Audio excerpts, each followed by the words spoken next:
In the 1930s, the old gods enjoyed their golden age, courtesy of one Howard Philip Lovecraft. His works, clotted, paranoid narratives about the clash between man and the supernatural, are dense and difficult, but for anyone interested in horror, completely indispensable.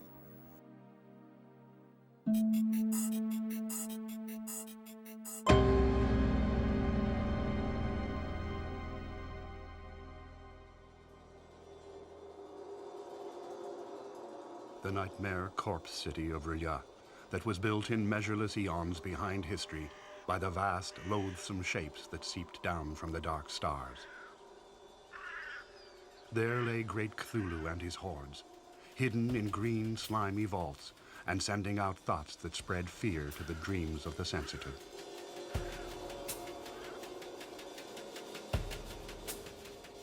Howard Phillips Lovecraft is regarded as the most important writer of American dark fantasy since Edgar Allan Poe. At the heart of his work is an extraordinary mythology, great Cthulhu and the elder gods, powers so unspeakable the very sight of them drives men to madness. Director and producer Brian Yuzna has come in search of this strange and secret writer in Lovecraft's hometown of Providence, Rhode Island. As a filmmaker, I've often gone to Lovecraft to get inspiration, and when you read Lovecraft, I would defy you to tell me exactly what the story is. It's very elusive, but the feelings of dread and the feelings of horror are always there, very palpably so.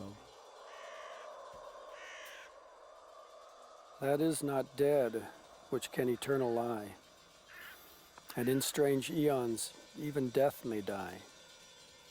In his house at R'ya, dead Cthulhu waits dreaming. Be careful not to call up that which you can't put down. Always have the words for laying the dead ready.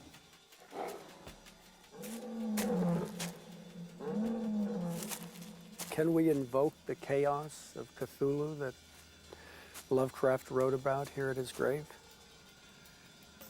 I think certainly in some sense, but be careful what you do call up. So is this a special place, a final resting place of H.P. Lovecraft to the people in Providence? I don't think to the people in Providence, but there are people all over the world that come here to look at this grave. And are they the ones that leave the pennies and yes, yeah. Scribble on the back? Well, yes. I mean, these pennies will disappear. Others will take their places. Do you have any relation to him yourself? Of course. And they all go back to the same families. You're talking 300 years of people who lived here.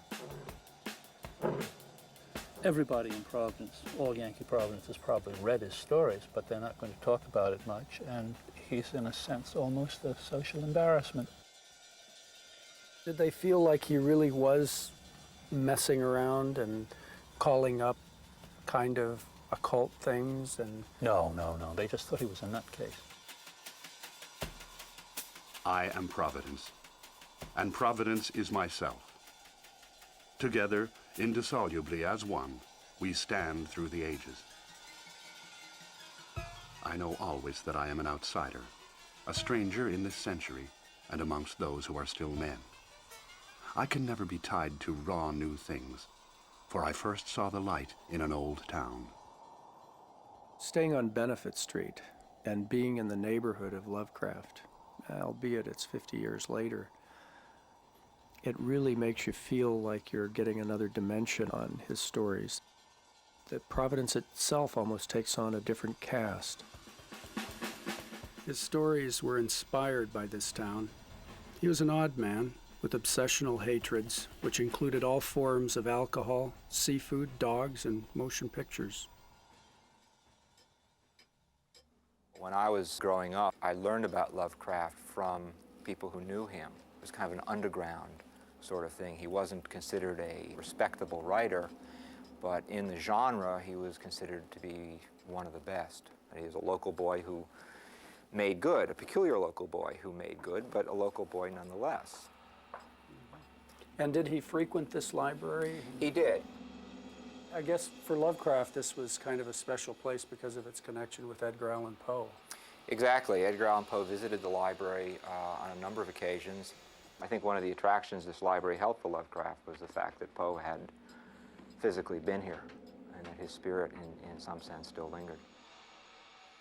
Lovecraft would have loved these stacks. Yeah, this is great. These are some of the first editions, the original Arkham House first editions. As you can see, they've been read.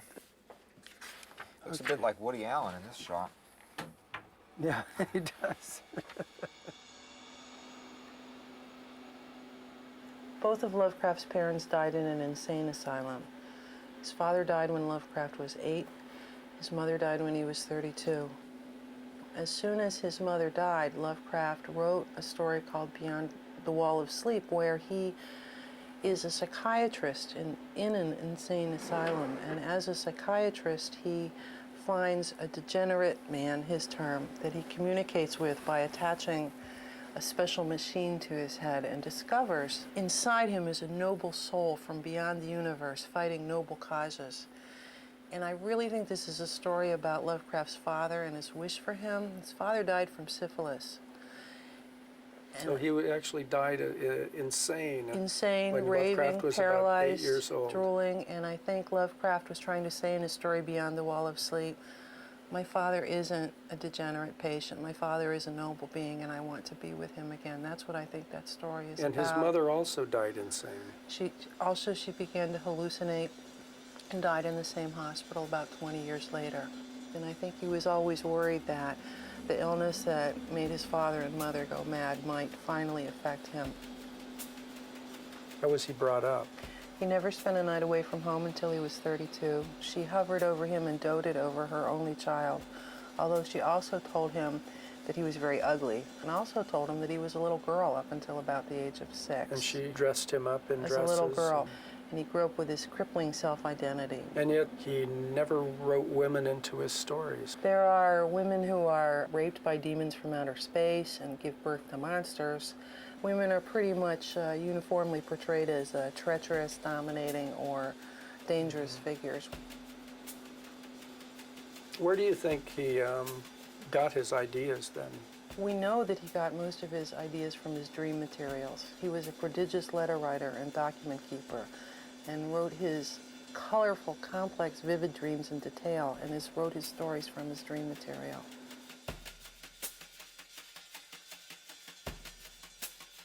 Before you know it, you've wandered off into this sort of dreamlike reality.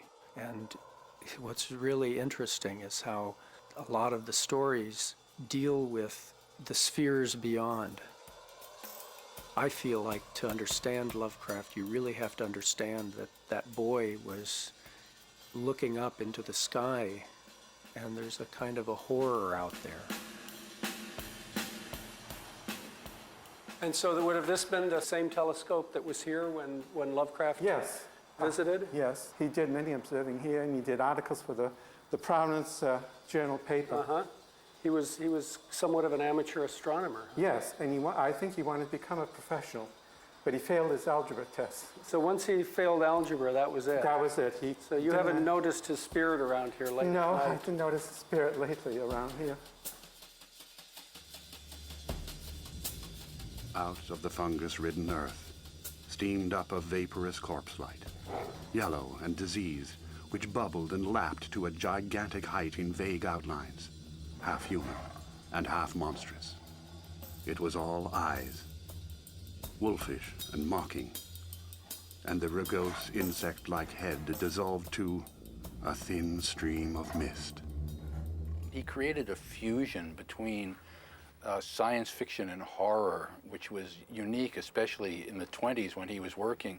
He created the idea that the monstrous forces that were considered demons by primitive religions were actually extraterrestrials or interdimensional creatures, and set up this sort of cosmic horror which was different from the old supernatural horror which was going out of vogue, and he gave a sort of a new life to the horror story in doing this. But it seems like there's also a number of people that take it seriously, that seem to feel his stories were touching on a real world.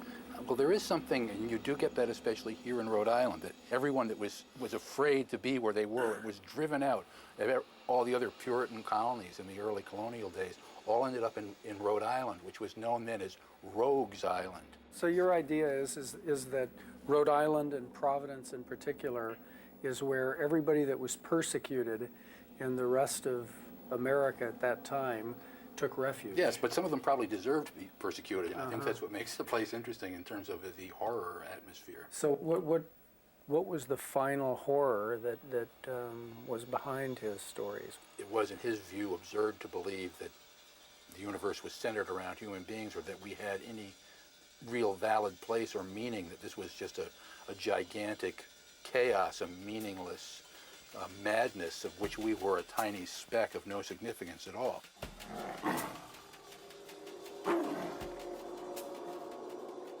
He seems to have given up the religious-oriented horror and terror of the previous centuries and embraced the idea of a mankind that has somehow been abandoned by its gods. And the horror of Lovecraft is the horror of being inconsequential in the universe. Well, only in Providence can we come out at midnight and sit on a tomb where H.P. Lovecraft and Edgar Allan Poe read their poetry. Well, this is a favorite tomb for Providence residents, whether they're above the ground or below it. And this is a place where Lovecraft courted, where Poe courted. He was fascinated by the idea that Benefit Street once ran through a graveyard, and that graveyard was moved, leaving some of the bodies scattered in some of the cellar holes. That's the origin of one of his most famous tales, The Shunned House, where one of the bodies has not been moved, but unfortunately it moves itself. And the Shunned House is just up the street? Just up the street.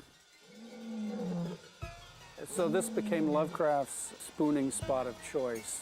Is that what he did here? There is evidence that he took his one sweetheart, who was Sonia Green, here and showed her this favorite spot. And what would he do when he held court on the tombs? He would talk about Poe's life. He might read a poem by Poe. He also would recite the Necronomicon, that dreadful book of the names of the dead. We've been warned that we shouldn't deal with these quotations and that bad things could befall us. I would say this is a very dangerous place to start reciting the Necronomicon.